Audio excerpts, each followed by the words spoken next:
Hello, hello, hello. Welcome to Kinks and Beats Daily. Actually, news alert, we're changing the name. Nothing's going to change. You don't need to change your subscriptions or anything like that. But from now on, it's going to be the Kinks and Beatles Daily Deep Dive. Just thought it would be a little bit easier for the people to find this podcast and eliminate some sexually focused podcasts and just find this charming little music thing. So Kinks and Beatles Daily Deep Dive. I am your host, as always, Tony Fry. And today, on episode 210, we are talking about Get Back in Line by the Kinks. This song was released November 27th, 1970 on the album Lola vs. Power Man and the Money Go Round Part 1. And it tells the story of a young worker, presumably a musician, considering the subject matter of the rest of this album, who finds it embarrassing to be reliant on the union in order to meet his financial needs. And having been banned by the American Federation of Musicians, which is the musicians union here in the United States, they were banned from touring in the United States at a critical point in the band's commercial development. It's easy to read this track as an attack on the organization, but I've never seen it presented specifically as an indictment on the musicians union. But I mean, considering the rest of the subject matter of this album and considering the Kinks' very recent history with the American Federation of Musicians, of which I was a proud board member for several years, I can see how it'd be easy to draw that line and make a pretty good argument for that. This, to me, is one of Ray's most gorgeous ballads, and it ranks up there with Sitting in My Hotel Room, which longtime listeners to this podcast know is one of my favorite songs of any artist. That one is just a perfect pop song in every way. And this one's right up there with it. It's just such a good tune. It's a good production. Everything about it is just lovely. And it comes at a good point in the album because we've already had Strangers, which is another ballad. So, this is the fourth track on this LP, and it's our second ballad already. But then we kind of have a stretch with no ballads and More Than Strangers, I think, which is a more traditional straight ahead ballad. This one's got some power to it.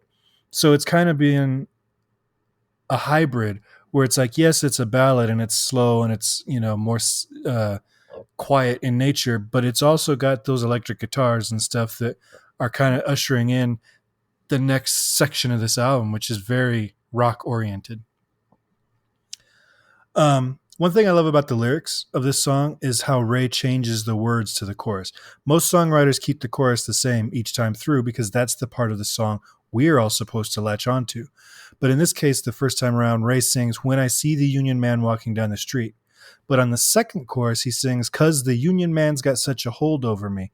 And it's a cool little turn there because the first chorus indicates a little bit of hope, where the second chorus indicates a little frustration. And as if he's been passed by this Union Man one too many times on this particular day. And there's a growing frustration throughout the verses too. Right at the beginning, it's, he's facing the world. He's facing the world. There isn't anything going on. He's standing on the corner waiting, watching time go by. And then we get, because when I see the Union Man walking down the street, it's a little bit more hopeful. But then we get to the second verse, and then now I think of what my mama told me. She always said that it would never, ever work out. But all I want to do is make some money and bring you home some wine. So it's getting a little less hopeful and a little bit more like, how many days am I going to wait in this line?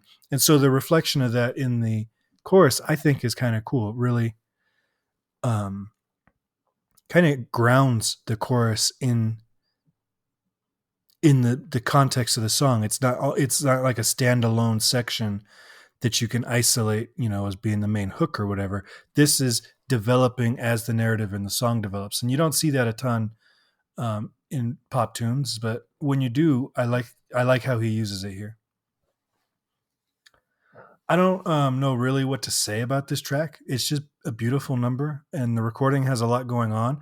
The layering of guitars and keyboard parts is really effective on this track.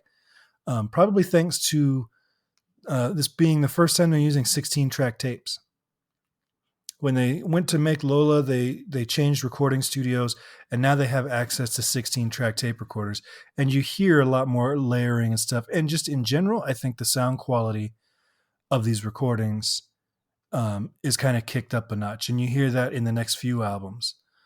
There's just and it's a different era now. But some of those early Kinks albums are tough to listen to because they weren't recorded in the best studios, and now it seems like it's getting a little bit better. But if you listen to it, there's like at least 2 electric guitar parts that I counted, plus the acoustic guitar part and a couple keyboard parts. There's a lot going on in this song. The structure of the song, pretty simple, except for one little bar that tweaks with the timing at the end of the chorus. It's pretty straight ahead. And then the harmonic structure is pretty straight ahead too. The song is in G, but it utilizes moving bass lines to give the illusion of more chords than are actually being played. For example, let me grab my guitar. We start in G, or in G, and we're starting on a G chord, right?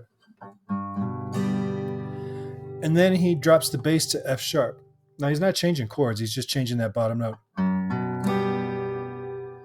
And then that leads to an E minor, which is actually very similar to a G major chord. It's that E is really the big difference there. So with that descending bass line, we got,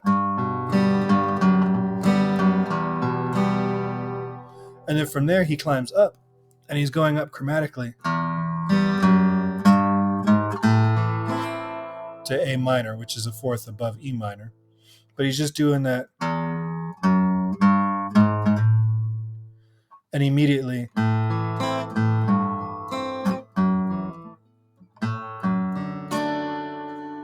to D. So there's all these descending bass lines and moving in both directions, really, ascending and descending, over every single bar here.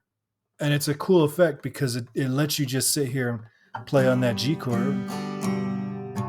Facing the world ain't easy when there isn't anything going. Standing at the corner waiting, watching time go by. That's a cool hook right there. He pulls this F chord out, which is not really established in the key of G anywhere. But then it pivots. It allows him to pivot to D minor, which is the relative minor, and then immediately goes to E7. We haven't heard an E major chord, and then that's the 5 of A minor. So now he can get back to the 5 or to the A minor.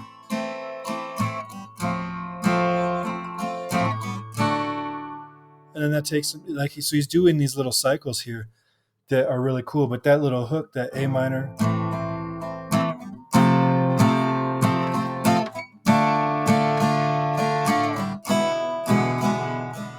it's a great little chord progression.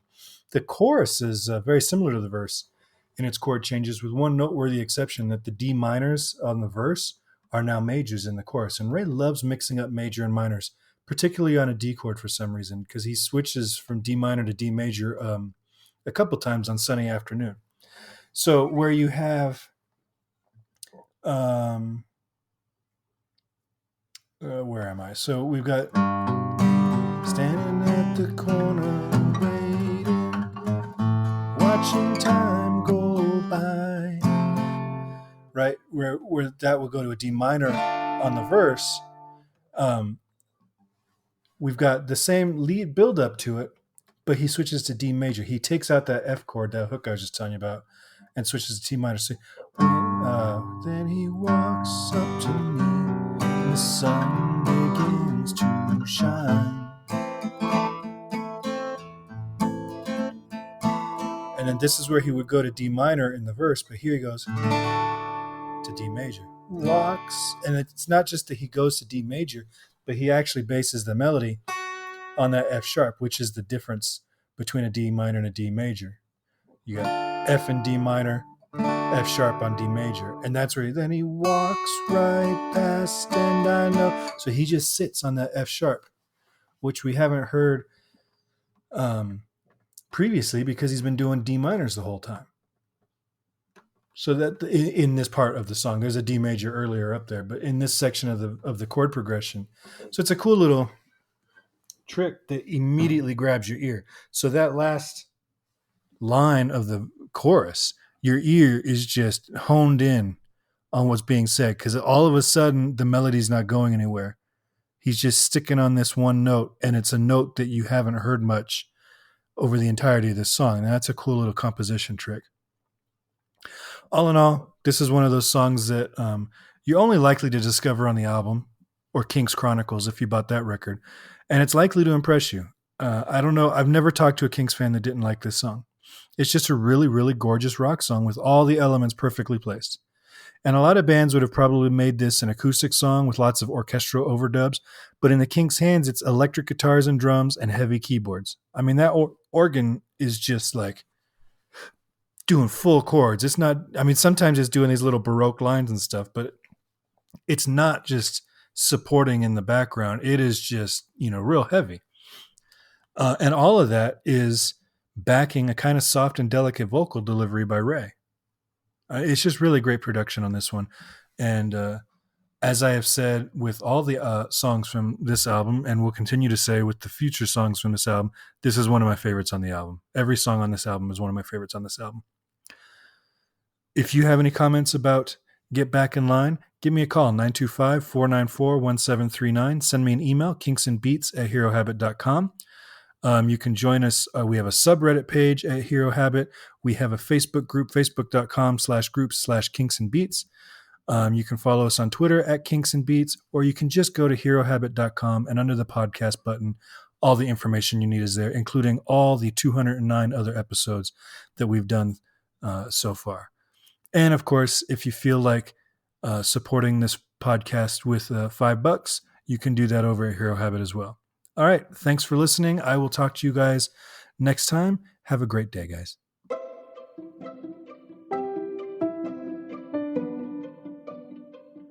This podcast is presented by the Hero Habit Podcast Network.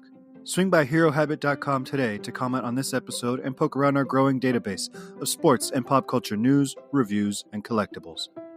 HeroHabit.com. Collect your heroes.